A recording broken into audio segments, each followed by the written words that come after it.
School and university food environments are increasingly recognized as powerful drivers of ultra-processed food consumption, shaping dietary behaviors in ways that extend far beyond the cafeteria. Far from being neutral spaces where students make independent choices, these environments often actively encourage overconsumption of high-calorie, nutrient-poor foods through their design, product placement, and policy structures. Vending machines, cafeterias, and institutional food policies combine to create a system where ultra-processed foods are more visible, convenient, and socially reinforced than minimally processed alternatives, reinforcing unhealthy habits that can persist long after graduation. Vending machines are perhaps the most insidious element of these environments. Found in hallways, libraries, gyms, and dormitories, they provide round-the-clock access to snacks, energy drinks, and sugary beverages. Many machines are stocked almost exclusively with ultra-processed items engineered for maximum palatability: chips, candy bars, sodas, and pre-packaged baked goods. Their accessibility encourages frequent snacking outside of structured mealtimes, disrupting hunger cues and overriding normal appetite regulation. Students often report grabbing snacks between classes out of convenience or habit, even when not hungry, and repeated exposure reinforces reward-driven eating patterns. The placement of vending machines in high-traffic areas ensures constant visibility, effectively normalizing snacking behavior and conditioning students to associate convenience with immediate pleasure. Cafeterias and dining halls similarly shape consumption, often in subtle but powerful ways. Many operate on all-you-can-eat or buffet-style models that encourage overserving and overconsumption. Ultra-processed foods are frequently highlighted through strategic placement, at eye level, at the front of serving lines, or near checkout counters, while healthier options like vegetables, whole grains, and lean proteins are relegated to less prominent positions or require more effort to access.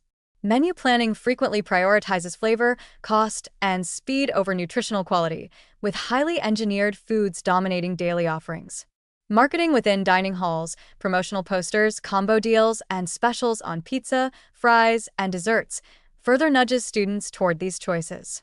The result is an environment where eating is guided less by hunger or nutritional need and more by exposure, accessibility, and engineered desire. Policy gaps exacerbate these structural pressures. Many schools and universities lack enforceable nutritional standards, leaving decisions about what is sold and promoted largely to vendors and cafeteria operators. Even when guidelines exist, compliance is often inconsistent, and exceptions for contracts with food service providers allow ultra-processed items to remain prevalent. Nutrition education programs, when offered, are frequently disconnected from the daily environment.